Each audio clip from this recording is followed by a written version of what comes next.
farms is محاولة للتطبيق يعني المذهب حق الصحابة رضي الله عنهم، وفي روايات كثيرة مثل سيدنا عمر اللي هو العمل بالقرآن. يعني this Quran is not just to read and put on our shelves, it's to actually try to enact.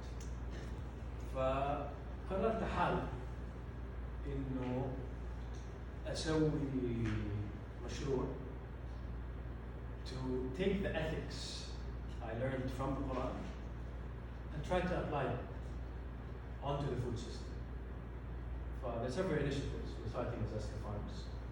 We launched the first one a few months ago, AZKA.com, which is an aim to bring together ethical farmers who are local, within 400 kilometers of Jeddah,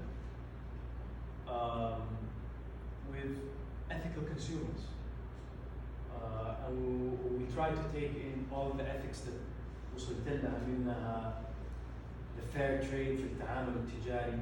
And I'll give you 4 examples quickly على what we're trying to do, what makes Azka different. We try to bring it home more clearly.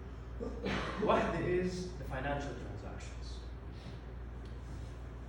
سيدنا الله بارك عليه أمرنا ندفع للعامل حقه قبل أن يجف عرق جبينه. اكتشفت للأسف إن most of what we eat from supermarkets is still on credit. The way the system works, and this is an imported system from the West, right? This isn't an originally local system, because we've adopted it. Is in we pay 120 days later, a few months later sometimes. A supplier brings food to the supermarket, we go, we buy it, we pay to the supermarket, but actually that supplier doesn't get paid غير بعد, in the best case, let's say 90 days, which is but that affects the purity of our food. Even what that means is the farmers get paid less, so the distributors can wait on the late payments from the supermarkets. فthat means في أحد حس نفسه مظلوم أو مكسور أو that affects somehow the purity of what we eat. This is one small aspect. So we make sure everything in Azka basket is paid for before it's by day. Same day food gets harvested, we pay the farmers within 24 hours. We try same day, sometimes within 24 hours. المبدأ الثاني is fair treatment. يا لطيف, from the visit ربي وفقني زرت أكثر من 60 مزرعة يعني within the 400 kilometers of Jeddah in the last 3 years. يا لطيف من غير ذكر اسماء, في بعض الناس أصابهم مرض, الله يشفينا جميعا, which is thinking in يا لطيف شطارة to delay salaries of the workers in their farms. And I found it's relatively common practice in some farms. You'll find a 2-3 month delay. يأخر له الراتب 2-3 months. يا لطيف يقول عشان أدعس على رقبته. استغفر الله.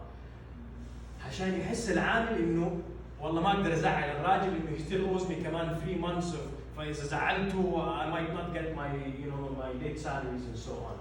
وهذا مرض. وبعضهم ما يعامل العمال كويس وما يسكنهم ما يكون رامينهم في المزرعة كذا يعني. فنتأكد إن العمال اللي بيشتغلوا بيدهم في المزارع دي يكونوا مبسوطين. فهذا second differentiator. A third we talked about, which is وعمر can talk more about that لأنه هو أستاذي فيها. One of my mentors, Imam Dawood Yassin, في جامعة زيتون, he was the head of the ethics department. وعمر جزاه الله خير did actually a course معها في California. Did a whole thesis on تعريف something called حلالا طيبة. He focused on meats in his research. اللي هو الموضوع كيف اللحمة اللي ناكلها تكون حلالا طيبة. So we touched on it شوية إنه طريقة الذبح وما تكون خايفة وتكون سعيدة. If you go into the depths of الذبح في الإسلام والسنة, it's beautiful. There's a very interesting clip Umar sent me recently. It's on YouTube called Mercy Slaughter. شيء عجيب. And I've seen it myself. I'm sure Umar has. I'm sure some of us have. إذا أنت تروح لوحدة من دي الحيوانات, سبحان الله, ربنا سخرها لنا, وتقرأ عليها بسم الله, تستسلم. don't even have to. Unfortunately, now there are a lot of philosophies on what humane killing is. يعني مثلا in the UK and Australia, unfortunately, they consider the best way to kill is gassing. So you actually aren't allowed by law to slaughter according to the Sunnah. I've seen videos of gassing, شيء مقرف. شيء مقرف. والله يكرمكم لو شميتوا الريحة. They die out of poison, literally poisoning the animals, they all die يطيحوا مساكين. وبعدين يبدوا يقطعوهم فتلقي the veins are bulging of those meats حتى the flavors شيء. As opposed to the beautiful merciful approach انك تحط يدك على الحيوانات وتقول بسم الله الله اكبر. تنزل وهي عيونها مقفله ومستسلمه لله بكل هدوء وبساطه وهذه ربنا سخرها سبحان الله. فهذه التعريف. والرابع اللي هو locality. About 200 years ago Mecca, Jeddah, Medina, Taif used to be self-sufficient. Very small amounts of food used to have to be imported.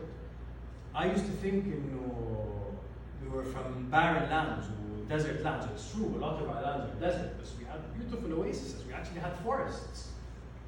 We still have a few of them. حقت المدينة راحت. المدينة كان فيها forests till 200 years ago.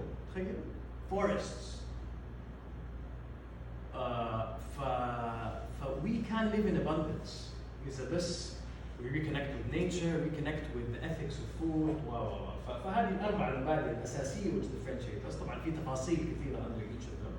ما حنقدر نفهمها اليوم. فدعواتكم. الكلام الجميل كل ما تنطلبش.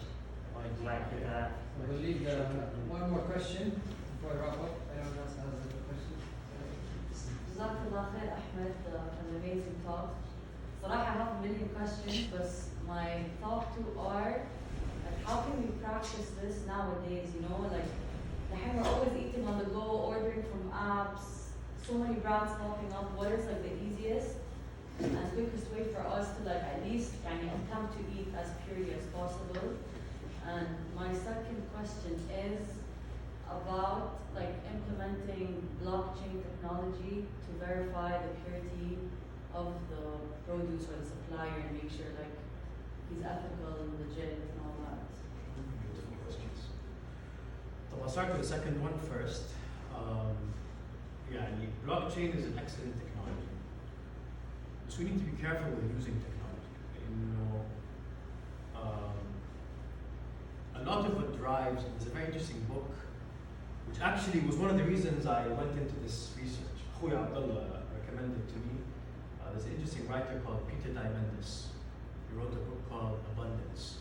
And he was talking about the future of almost every industry. حسب تخيل where every industry is going to be in about 100 years. One of the things he refers to in the book is how most of the technology we have today, modern technology, was actually fueled by military advancement. يعني الجيش الامريكي بيتطور يقوموا يصرفوا ويطلعوا technology. What we have, these iPads and iPhones والاشياء دي are just a small part of that technology development which is going to militarization. That's a sad reality of technology development. طيب, back to this is just a general comment on technology, but now we go to blockchain. Traceability is more important to us than blockchain. Right now, blockchain is actually very harmful to the environment. It uses a lot of electricity. If we all adopted blockchain, we'd be in a big problem in terms of energy consumption. I prefer traceability. Not to blow my own horn, but what we're trying to do for Azkى farms is every harvest is videoed. At least انت لما بتاكل شيء you have the video of that harvest اليوم اللي قبل. At least there are easier ways to use basic technology to reach that traceability requirement. All we need to do is just rebuild trust, rebuild the connection with our food. There are many ways to do that. Visit farms. انت ما شاء الله عندك Bondi, you arrange a lot of visits. انت رتبتي لنا زياره لفارم في رحنا السوداء وكذا. I recommend, and you could have a better part than me in this. I'd love to know. Let's arrange مع بعض visits للمزارع اللي حولنا. Just to get in touch touch with our food. يعني let's see where our milk comes from. Let's see where our fruits come from. Let's see where our AZKA come from. That's another way to just reconnect with your food. A third way would be وربنا قالها سبحانه فلينظر الإنسان إلى طعامه. Muhammad Asad translated it, let man consider the sources of his food. A quick answer to your first question would be, just consider the source of your food. Let that be the first thing. طب أنا هذه الموية اللي بشربها جات من بير؟ هل البير ده بيطلعوا منها الموية بطريقة sustainable ولا لا؟ هذه الحريقة اللي بشوفها جزاهم الله خير حسن وحسين جابوا لي هي. عندي صور وفيديوز فعشان ما تقولوا نصاب بيدلعوا الحيوانات اللي عندهم الله يجزيهم بالخير شيء يفرح. يعني انا عنصر maybe best way to do this خلينا نرتب زياره على الفلاح فارمز وعلى مزرعه محمود جمجوم لانه they're close هنا في خليص. You'll see how they treat their animals. And then I'll show you some very sad videos of how most of animals are being treated.